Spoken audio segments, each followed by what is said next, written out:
Absolutely. All right, let's talk some Big 12 betting odds. They're out. Yeah, it feels like the season's getting close. I know it's still like 4 months away, but I don't care. Anytime the betting odds come out, that's when I'm like, okay, I can smell it. It's near. BetOnline.ag. They put out the Big 12 betting odds. Oklahoma is the favorite at 7-5. Texas comes in with the second best odds at 2-1. Oklahoma State is 5-1. Baylor is 15-2. Iowa State is 12-1. TCU is 14-1. Texas Tech and West Virginia checking in at 40-1. Kansas State at 50-1. And Kansas way back there at 300-1.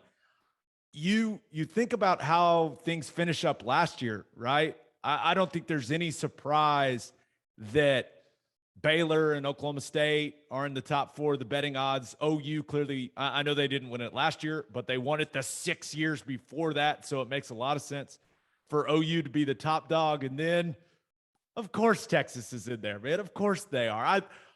I love it. I love the respect that Texas consistently gets before we actually play the games. It's incredible. Just absolutely incredible. Yeah, sometimes with the betting odds, it's hard to really know because it's not necessarily an exact representation of what they think is going to happen. A lot of times it has to do with where is the action going to be and who's going to, like, I'm guessing Texas always gets heavy action.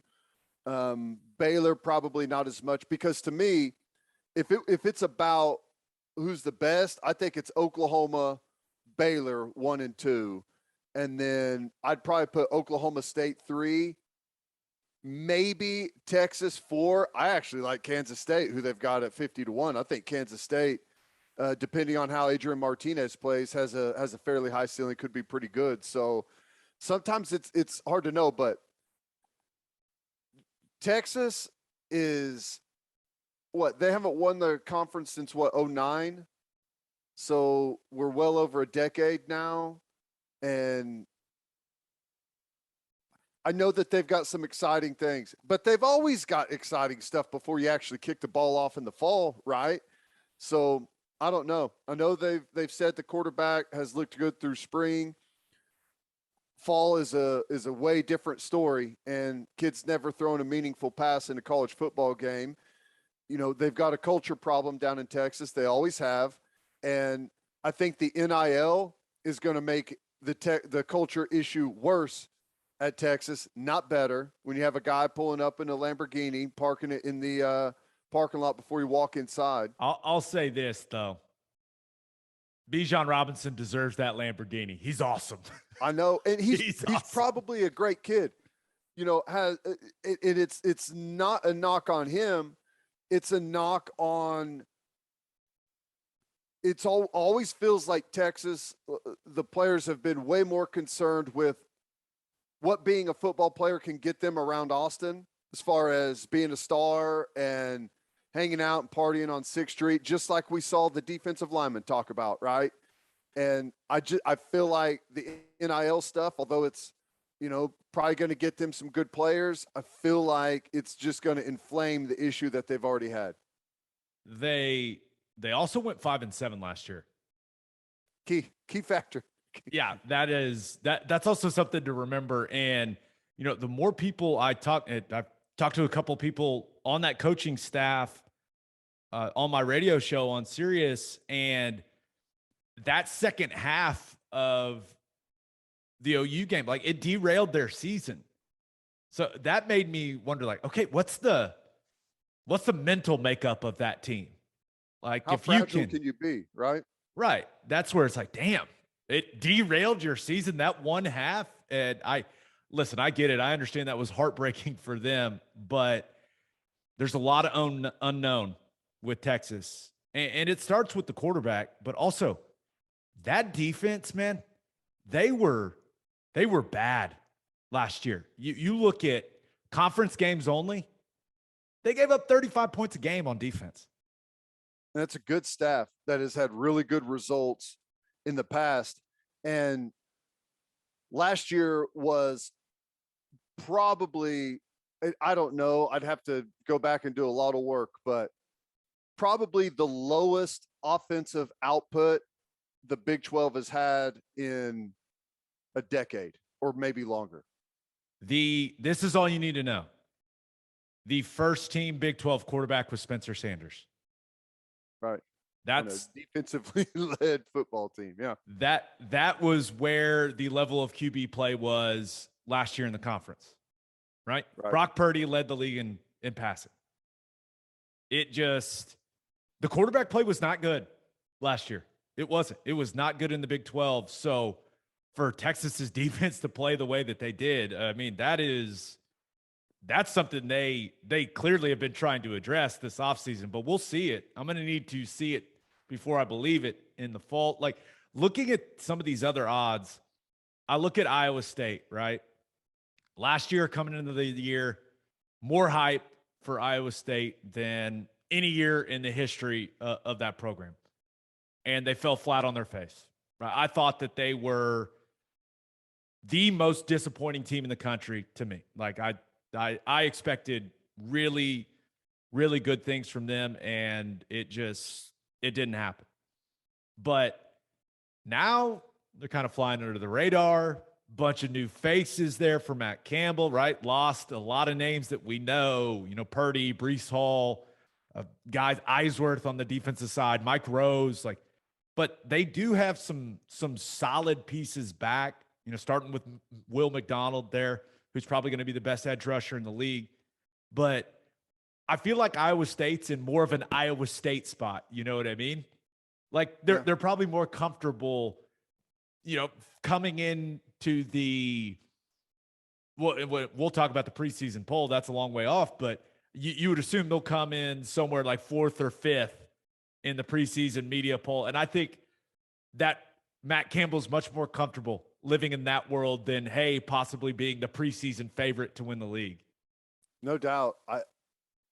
It is definitely easier whenever that's the feeling and you don't have nearly the spotlight. But honestly, this is a big unknown. There's going to be a lot of new faces, as you pointed out, and we'll see if truly Iowa State has an elite staff at developing players, or if they just happen to have the right group together at the right time to play the way that they did over that span with those guys there.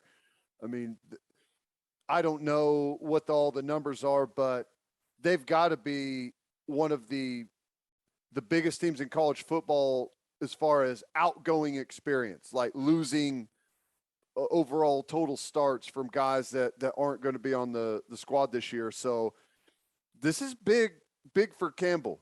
His name was floated around for a lot of the biggest jobs in college football.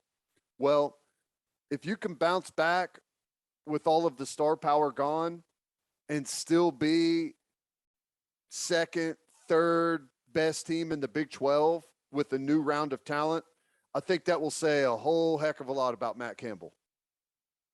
I agree.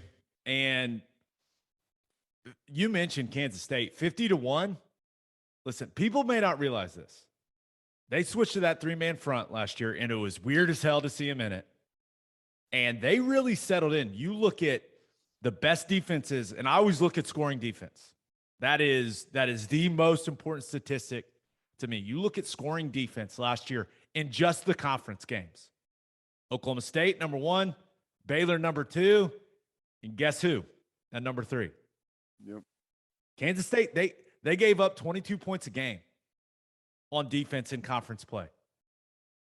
You can win a lot of football games doing that. They got a lot of guys back on the defensive side of the ball. And I know this is a big if, but what happens if Colin Klein, who's the new offensive coordinator there for K-State, for Chris Kleiman, what happens if he can get the best out of Adrian Martinez? I happen to think Adrian Martinez fits Kansas State perfectly. Capable passer, really good runner. He's big, physical quarterback. You know, they got an All-American in the backfield with him. Deuce Vaughn back again. Offensive line, solid. Going to probably be improved over a year ago. I like them. I do. I think that they're going to be a really, really solid football team. A lot of it does hinge on what Adrian Martinez do we see, but I feel like, you know, I think the issue for him at Nebraska was, let's open it up. Let's get going. Let's move the ball down the field. Let's put up some numbers offensively. That's not what Kansas State's going to be asking him to do. Kansas State's going to be asking him to get 4 yards on this quarterback power, get 3 yards on this quarterback counter, throw the bubble, play action, let it fly every now and then. It's going to be a totally different ball game for them, and I think it fits his style really well. Yeah, we'll see. We'll see how he looks coming off that shoulder surgery. But yeah, I think it says a lot that OU's got a new head coach, a new offensive system, a new defensive system, all these new players, right? Lost all your best players on defense, new quarterback, and they're still the betting favorite. I think it says a lot about the level of consistency that has surrounded this program for a long, long time. And it also says a lot about how much some of these other teams in the Big 12 lost from their rosters, like Baylor, especially Baylor, Oklahoma State. Oklahoma State, they lost so much on that defense. But yeah, I saw those. Scary. When you have a guy that didn't throw an interception until like the middle of November, you won the Big 12, you won the Sugar Bowl, and the coach told the quarterback, hey, better hit the portal. That kind of scares me a little bit, you know? I'm a little worried about what we make, because I totally trust, even though they lost some really good players defensively, I totally trust that their defense is going to be really solid again. And this kid at quarterback that they've got playing, his numbers from a year ago are outstanding, and just it's a bit concerning, honestly. Yeah, I've said it a lot. I think Blake Shapen elevates the level of Jeff Grimes' system for them, and they've got all those guys on that defensive line back, including Apu Ika. Yeah, when you've got a 370-pounder playing nose, you can fill in the backers behind that and get some good play. Yeah. All right.